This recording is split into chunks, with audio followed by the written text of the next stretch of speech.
A civil rights legend known for his words is sharing his story through pictures.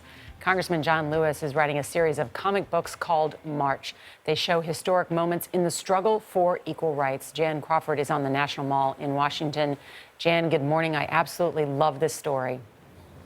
Thank you. I mean, it really is just kind of inspiring. I mean, John Lewis is now 75 years old, but he was a young man when he got involved with the civil rights movement. He gave many speeches and protests right here.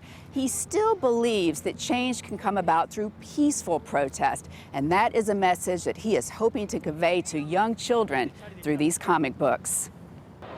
This is history being passed to a new generation. Congressman John Lewis marching with young students in California, recreating a pivotal moment from 50 years earlier in Alabama. We're marching to our state capital. In 1965, Lewis led some 600 people across the Edmund Pettus Bridge to demand voting rights for Black Americans. They were met by state troopers with nightsticks and tear gas. On that day, I thought we would be arrested and jailed, but we were beaten and left bloody and unconscious at the foot of the bridge. It's one of many powerful scenes illustrated in a series of comic books titled March. Tell the story of Lewis's life and the fight for equal rights. Excited to meet John Lewis. The idea came from the congressman's staffer and co-writer Andrew Iden, who grew up a comic fan. That was sort of where I saw justice, where I saw heroes who fought for the right thing to do for no other reason than it was the right thing to do. And nobody embodied that more fully than John Lewis. When you're a kid and you think Superman is on the side of right and he's crusading for justice and he's going to save mankind, I mean, there are parallels to what you did in the civil rights movement. I wanted to help out. I wanted to make a contribution. I didn't like the signs that said white only, colored only. How you doing, sir? As a new comic book author, Lewis, of course, had to go to the annual convention called Comic-Con, where tens of thousands of fans celebrate their favorite characters and often dress like them. This year, the congressman wore his superhero outfit, a trench coat and backpack, just like what he marched in decades before, down to the last detail. I had in the backpack an apple. I had toothpaste and toothbrush. I had 2 books. That's what I had in 1965.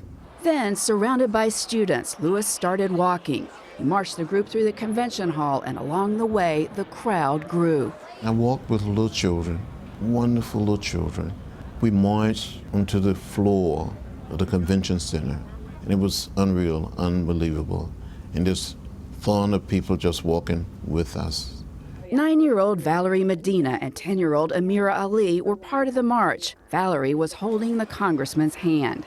He empowers me to fight for what is right, not giving up so easily. In school, both girls studied civil rights using Lewis's comic book and wanted to meet the man they call a real-life superhero. A superhero does the right thing, and so does he. And superheroes, they are meant to help people, and that's exactly what John Lewis does. But Lewis says he is simply trying to be an agent of change. It is important to educate, to inform, and to inspire another generation of young people to say, when I see something that is not right, not fair, I too can do something. I can speak up. I can speak out. I can find a way to get in the way. Now, the March comic book series is actually a trilogy. There's one more yet to come out, and they expect it to be released. He's working on it right now. It's going to come out early next year. Anthony? Jan, thanks very much. I love this whole idea, as you said, Nora, and I love what Andrew Iden, the congressman's staffer, said, that he wanted a comic book because that was where, as a kid, he saw justice, and that's so true. It's such an interesting point. He is a real-life superhero, so I'm glad they're doing this. I have young kids, and they love comic books. They love books, chapter books that have pictures and drawings in them. It's really important. Yeah, visually, it's inviting for them.